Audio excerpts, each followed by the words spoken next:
आपका तो समझिए नया साल शुरू हो चुका। जब भी सूरज फर्स्ट एंगल पर आता है तो समझिए उसकी एक नई ऑर्बिटल मूवमेंट शुरू हो जाती है। एस्ट्रोलॉजिकल रूल्स के मुताबिक वीनस का ये पीक एरिया है when you are extreme in your emotional side, in your feelings, in your relations. बहुत क्लोज कंपटीशन रहेगा। ऐसा नहीं है कि तीन कुछ कर ही नहीं पाएंगे जो रेट्रोग्रेड हैं या कमज़ोर हैं। उनकी सलाहियतें इस वक्त कमज़ोर पड़ी हुई हैं एंड उनमें से जुपिटर आपका रूलिंग प्लैनेट भी रेट्रोग्रेड।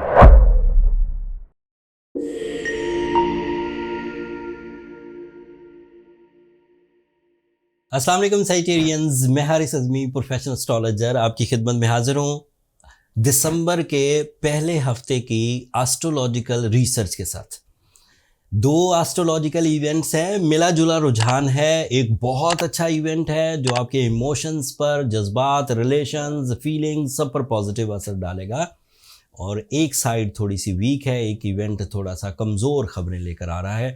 दोनों तफसील आपकी खिदमत में पेश करता हूँ। वीनस आपके लिए एक्वेरियस एंगल पर आ जाएगा।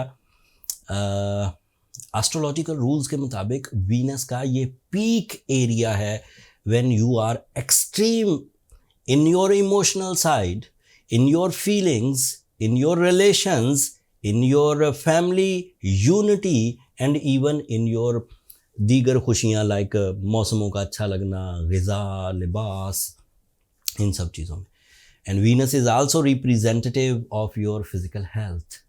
So when Venus is on their peak at 7th of December, सो आप अपनी जिस्मानी सेहत को भी फ्लरिश करता हुआ देखेंगे, रीगेन करता हुआ देखेंगे, मेडिकल प्रॉब्लम्स रिजॉल्व होते हुए नज़र आएंगे, साइकोलॉजिकल प्रेशर्स रिलीज़ होंगे एंड इवन आप ज़्यादा अच्छी calculations with the presence of mind, with learning and teaching skills आप कर सकेंगे। स्टूडेंट साइटेरियंस भी छाए रहेंगे with the help of this Venus. उनको अपनी तालीमी सरगर्मियाँ सर अंजाम देने में कोई प्रॉब्लम नहीं आएगी।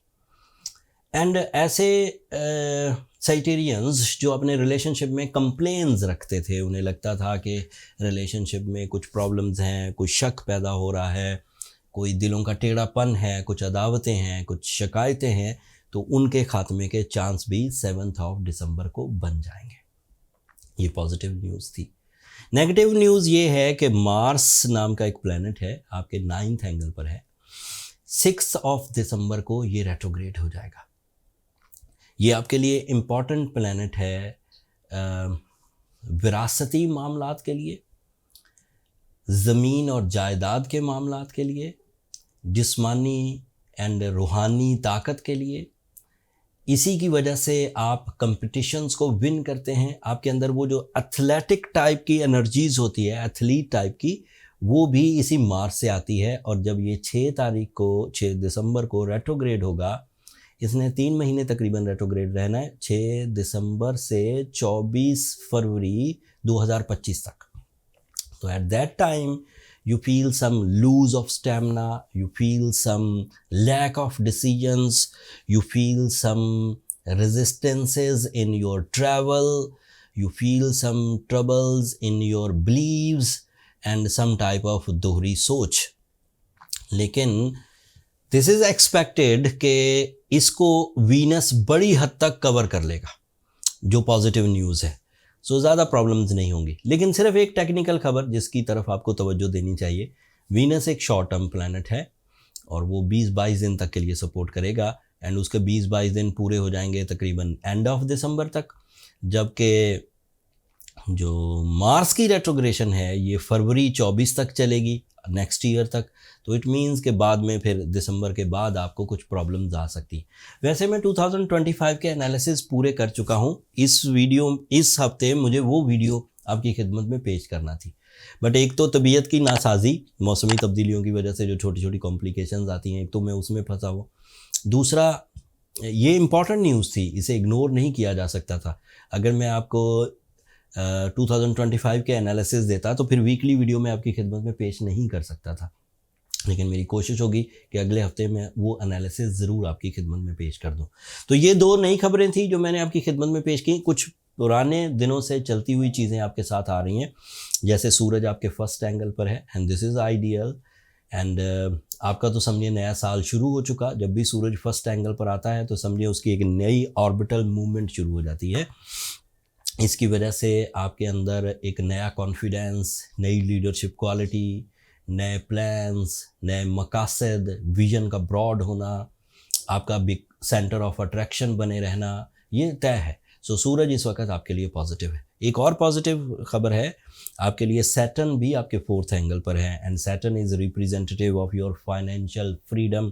बेरोज़गार सैजिटेरियन इसी सैटर्न की फेवर से अपने रोज़गार और अपनी परफॉर्मेंसेस दिखाकर अपना सोर्स ऑफ इनकम इन्हांस कर सकते हैं। Saturn is also representative of your blood relations, so you are very good in your family unity, you are very good in your blood circulation, even blood medical side जो है वो भी, blood relations भी, and जो मामलात हैं आपके judgemental मामलात जिसमें आपको चीज़ों को जज करके डिसीजंस लेने हैं, वो भी अच्छे चलेंगे। सो इस वक्त सैटर्न अच्छा, इस वक्त सन अच्छा, इस वक्त वीनस अच्छा, बट इस वक्त मरकरी रेट्रोग्रेड है, that is the first negativity. दूसरा जुपिटर रेट्रोग्रेड है, तीसरा मार्स 6 तारीख को रेट्रोग्रेड हो जाएगा। सो 7 प्लैनेट्स की अगर कम्बिनेशन देखी जाए तो 4 अच्छे हैं और 3 कमज़ोर हैं। सो उम्मीद तो यही है कि 4 वाले जो प्लैनेट्स फेवर कर रहे हैं वो आपको कुछ कामयाबियों की तरफ ले जाएंगे, बट बहुत क्लोज कंपटीशन रहेगा। ऐसा नहीं है कि 3 कुछ कर ही नहीं पाएंगे जो रेट्रोग्रेड हैं या कमज़ोर हैं। उनकी सलाहियतें इस वक्त कमज़ोर पड़ी हुई हैं एंड उनमें से जुपिटर आपका रूलिंग प्लैनेट भी रेट्रोग्रेड है। So that creates some hesitation, that creates some delays, that creates some unlucky factors, that creates some resistances, lack of rewards. So careful रहिए। अगर आप जर्नल सी परफॉर्मेंसेस कर रहे हैं, डेली एजेंडाज पर काम कर रहे हैं, कोई ख़ास प्रॉब्लम आपके साथ नहीं चल रही, तो ऐसे चलने दीजिए, संभाल के रखिए अपने आप को कुछ दिनों के लिए। फरवरी में चीज़ें बदलेंगी। लेकिन अगर आपको इन्हीं दिनों कुछ बड़े डिसीजंस लेने हैं एंड ऑलरेडी भी आप कोई बड़े एस्टैब्लिश पर्सनैलिटी नहीं है, as a male, as a female, as a student, as a businessman, as a employee, कुछ ना कुछ प्रॉब्लम्स चल ही रही हैं, तो आपको सूरह शम्स डेली 5 दफ़ा तिलावत करनी चाहिए। इस वक्त हालात सब अच्छा है कि रिपोर्ट नहीं दे रहे। इस वक्त हालात में कुछ ऐसी सिचुएशंस ज़रूर बनेंगी जिसमें आपका टेस्ट, आपका इम्तिहान शुरू हो जाएगा।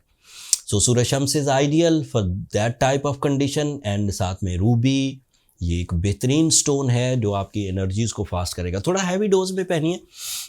जैसे अमूमी तौर पर मैं 8 से 10 कैरेट प्रिस्क्रिप्शन देता हूँ for the recovery of journal या एवरेज इश्यूज़, बट इस वक्त थोड़ी ज़रा सीवियर सिचुएशन है, सो गो विद 11 और 12 कैरेट।